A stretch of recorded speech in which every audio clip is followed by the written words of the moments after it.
In today's Big Planet, we travel to Germany, where insects are on the tip of everyone's tongue. In the UK, mummies are being scanned to uncover 3,000-year-old secrets.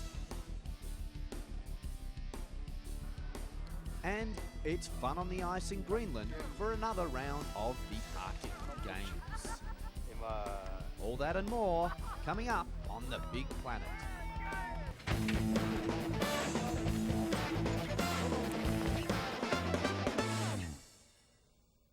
Germany is one of the biggest countries in Europe. It has a rich history of art, music, science and food, especially food. The sausage is one of Germany's major food icons, and just ask your dad because he'll know that Germans are really well known for making the world's leading beers.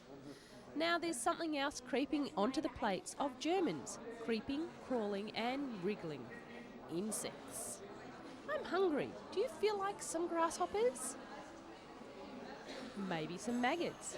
Or if you're really hungry, try munching on some cockroaches. Try this little guy, and if you think he's too much bone and not enough meat, well, there's hundreds to choose from.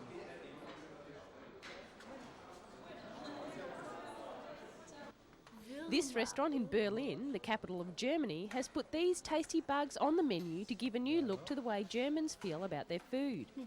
So many bugs to pick from. This young girl can't make up her mind.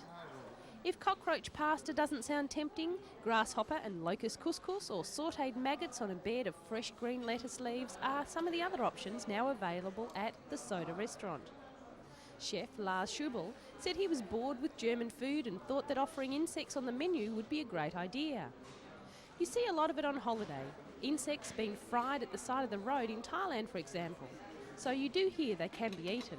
So that's where the idea came from. I just thought I'd try it.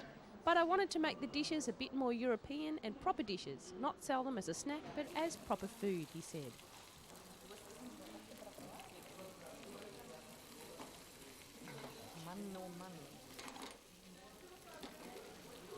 Schubel went on to say that the insects have close to no fat, and in Africa they're eaten instead of meat or as a snack. In go the grasshoppers. They cook right next to the couscous, which is a grain dish, kind of like rice. These are cooked in olive oil and salt, though the chef says butter can bring out the best in the grasshoppers as well. A flip in the pan to turn the insects over so they cook evenly on both sides, and a pinch of salt, then place them on top of your couscous.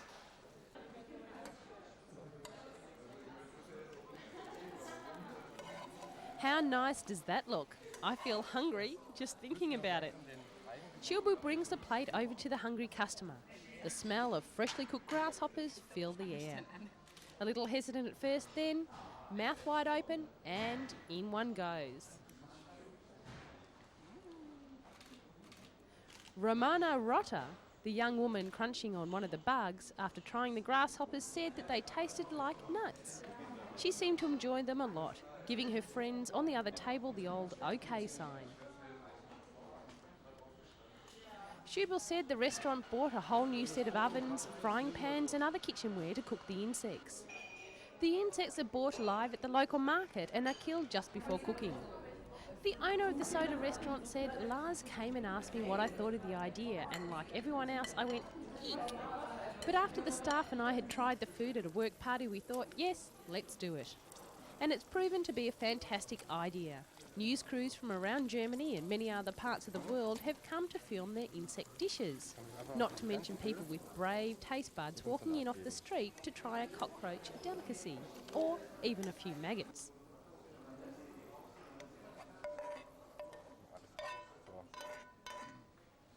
Two Spanish women were on holiday and they thought they'd try and decided to share a delicious dish of maggots. One of the women said, the cooked insects are slightly hard and crunchy on the outside but soft on the inside.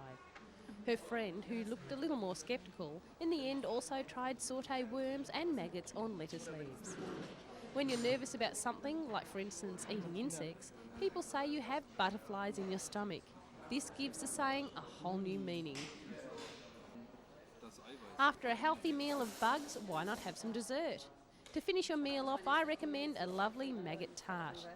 The restaurant has only been serving cockroaches, locusts, grasshoppers, worms and maggots for 3 days. Schubel said the people are thrilled with the idea of trying insects, and if they continue to sell like hotcakes, then they'd keep them on the menu, as long as they can find enough suppliers of the creepy, crawly ingredients.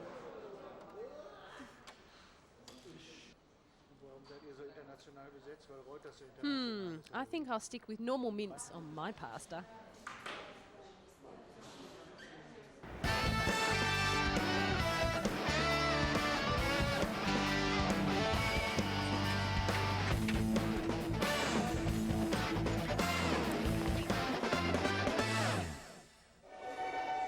They can play the violin, sing and dance, and best of all, they can also make you laugh.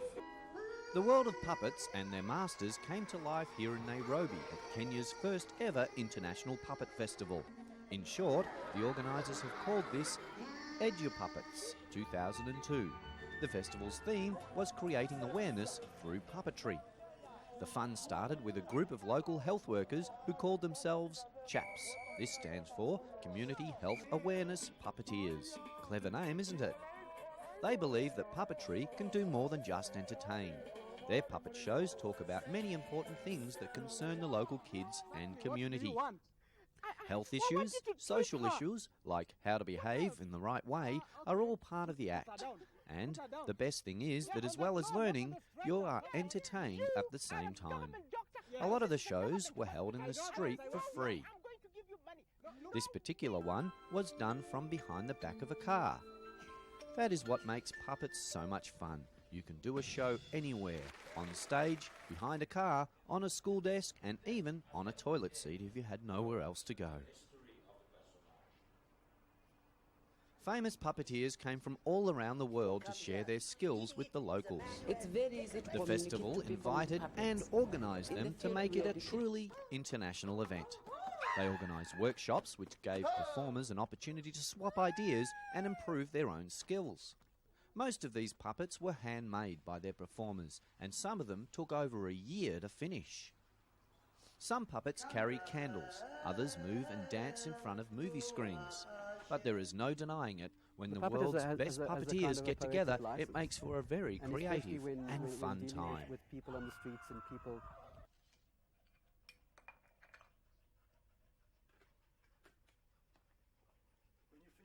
Backstage, the finishing touches are made to some of the little wooden friends in need of repair. And then it's time to do what they came here to do: teach and entertain. This puppet is making the audience laugh by juggling a carrot on his nose. Lions and other wild animals of Africa taught the local kids about the care needed to be taken of the local environment. The highlight came from Gary Friedman's play Looking for a Monster. This was a sad play about a child in a war camp during World War II. It was done with silhouettes along with other mood lighting, but what made it truly special was that the puppeteers didn't hide behind something, nor did they wear black. They were as visible as the puppets on stage. Everyone hopes to be back next year to pull the strings on learning. At first glance, this car looks like a normal Saab, but not when you look underneath the steering wheel. Something is missing. Okay, the car has an automatic transmission, so there's no need for a clutch pedal, but all cars need an accelerator pedal and a brake pedal. But why is there only one pedal? This is a combination accelerator brake pedal, and you go fast by doing this. A combined accelerator brake pedal, and you accelerate like this. And brake by doing this, explained the pedal's inventor Sven Gustafsson, as he shifted his right foot in the wire cradle. The idea is simple. By pressing with your toes, the car will accelerate. By straightening your knee and pressing the pedal with your heel, the car will start to brake. It takes a little practice, but when you get used to the new system, it becomes much easier to handle, Sven told us. Well, But why do it? What's wrong with the old system? I was driving a forklift when I was 20 years old, and I had to move my foot from accelerator to brake very often. I thought this was a problem, so I thought, why not combine these two pedals, because you gain a lot of reaction time, and it makes it a lot easier, said Sven. He is driving around his hometown of Lund, testing out his new invention. The pedal system was invented by Henry Ford way back when the first cars were made. According to the test, the one pedal system saves a vital 0.2 of a second, usually lost when moving foot from one pedal to another. That doesn't sound like a lot of time, but it makes all the difference at the time of an accident. Scientists have proven when people approach danger while driving, the natural thing to do is press their feet to the floor. Normally, this would make the car go faster, but with Sven's new system, this will make the car brake. It may save lives, Sven said. Both Volvo and Saab, two major car makers, have been approached by Sven to see if they'll put his new pedal in their next lineup of cars. But so far there are no plans to use the new pedal, which keeps the old pedal system safely installed. So it's very simple.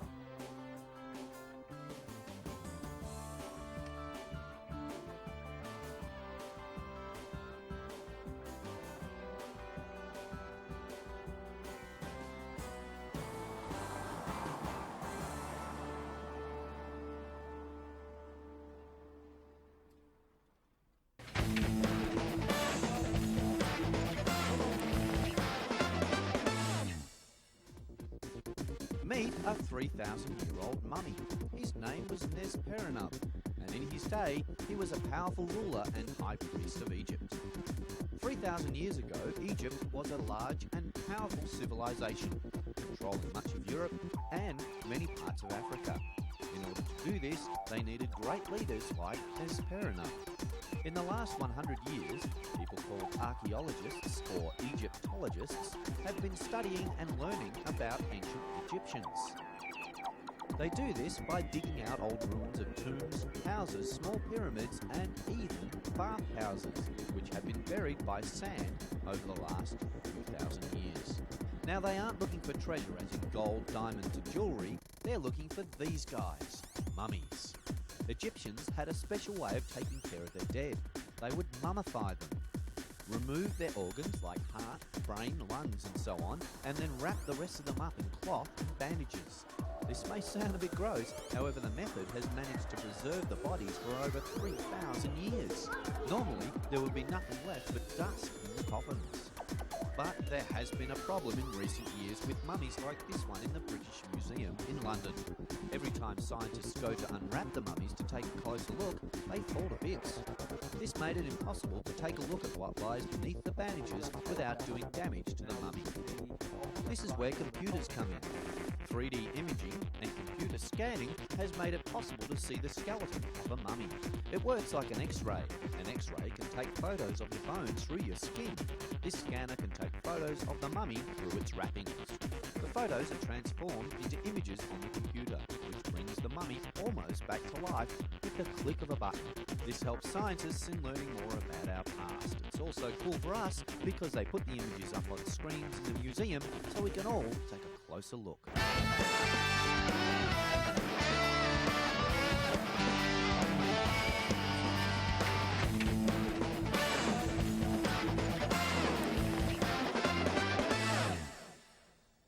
The 17th Arctic Winter Games were jointly hosted for the first time in Nuuk, Greenland and Iqaluit, Nunavut in Canada this year. The Games are an opportunity for people living above the 55th parallel to share their common way of life. The 55th parallel is a grid line on our world's map.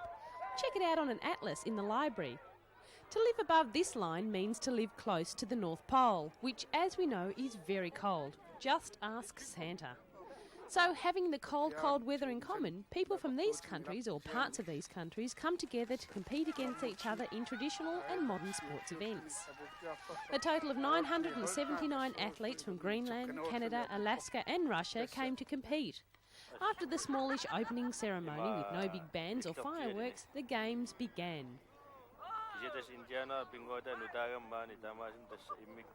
The traditional events included stick pull, an event where you have to slide a greasy stick along the ice. The one that slides the longest distance wins.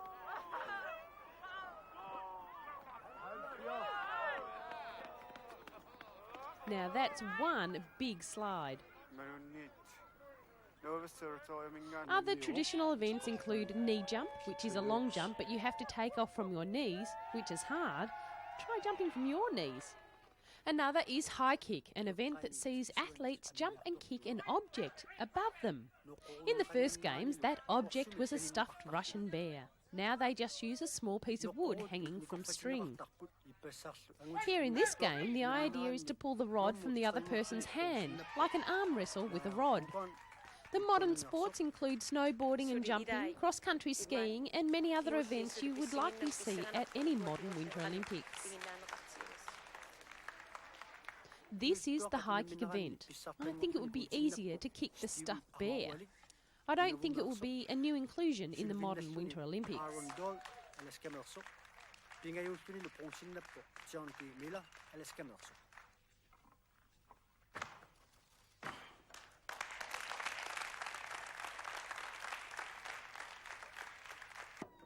These games are different. That is shown by the very nature of the opening and closing ceremonies. Most games have a big opening and a smaller closing, but not these ones. The closing ceremony was a cultural feast of dance, music, song, lights, sets, fun and enjoyment for all who competed and all who watched the 7-day-long games. The fireworks shoot up into the sky above the cheering crowd. Everyone is excited about next year's Arctic Games already. When you think about art, do you think of paintings, sculptures, even cartoons in a newspaper? Well, these common forms of art are being moved aside in China, where a man is creating art with human hair. Creating pictures with silk and human hair was common in China more than 300 years ago, with most artists using threads of hair to make landscapes and animals. But Wei Jingjian, the 64-year-old head of the Portrait Embroidery Institute in China's Wenzhou Teachers College, has applied his old skill to portraits. A portrait is a close-up headshot of a person. The art of making pictures from hair died out, but it has been revived by Zhan, and the people who see his work seem to like it. This is a portrait of United Arab Emirates ruler Sheikh Zayed bin Sultan Al Nahyan. That's a big name, isn't it? And yes, it's all woven from human hair. This is a picture of the late Princess Diana, who died in a car crash in 1997. Almost all the portraits are made based on photographic images of the subject.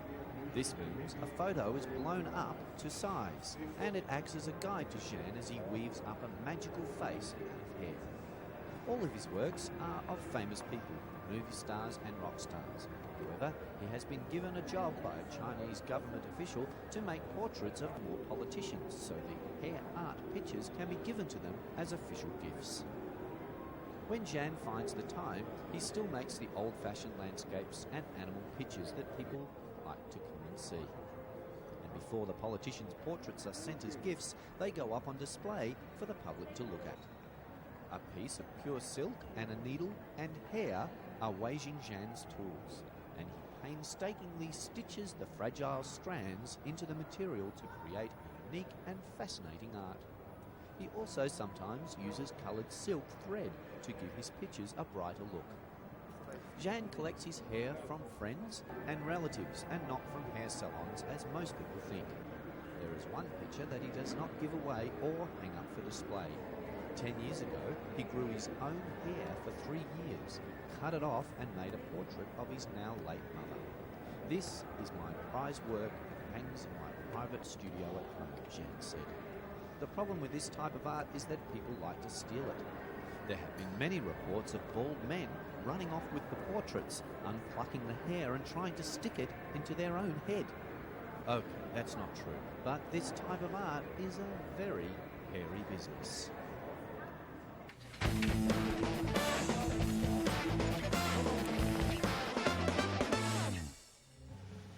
From her North London studio, British craftswoman Vicky Ambry-Smith fashions a world of wearable architecture in the shape of cufflinks, earrings and pendants. Famous and well-known buildings from around the world are moulded as jewellery. What started out as a hobby has turned into a successful business. Her work is exhibited all over the world and is sold in some of the more upmarket jewellers in Europe. Techniques for such fine art are scored and folded metal, firework, casting and etching.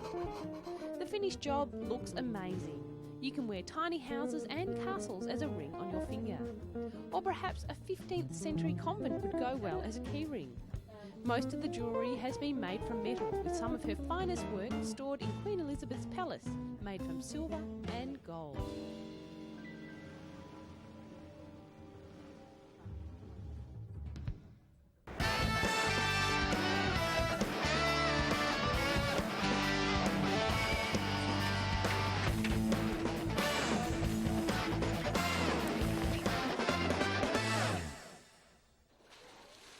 Next time your mum asks you to go and have a bath and you don't want to because you have better things to do, well, maybe you should. Even elephants have to take a bath and they like it. According to the Berlin Zoo, elephants require a daily bath or at least a decent shower followed by a skin massage with a hard broom. They love water and those who are friends can take a bath together. Some of the more grumpy elephants that fight have to take a bath separately after the others are finished. Maybe that's because they don't like sharing their rubber ducky. Body care is very important, even for elephants. Elephants have naturally dry skin, which is why they like to hang around water in the wild. A daily bath helps keep their skin smooth, soft and younger, hiding those age wrinkles and lines. This indoor pool was only ever designed for 1 or 2 elephants to swim in at the same time, but those rules were broken because the elephants just seemed to have more fun in a bigger group. A large crowd is always on the ready to watch the elephants take a bath. Some people try out their skill in drawing them, and the elephants are fantastic subjects. They're only too happy to show off so artists and photographers can capture their better side. Berlin zookeepers point out that the elephant swimming pool is only ever open to the elephants during warm sunny days. Because unlike our human baths, which are nice and hot, the elephants don't use hot water. And even elephants can catch a cold when the weather turns nasty. Today, however, that is not the case.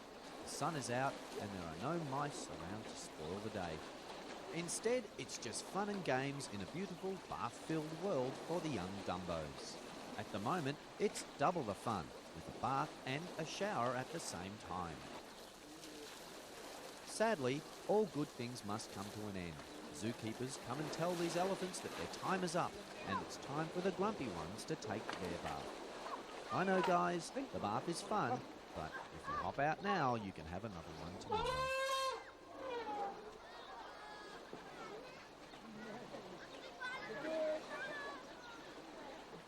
It's back to the enclosure where they dry off and say goodbye.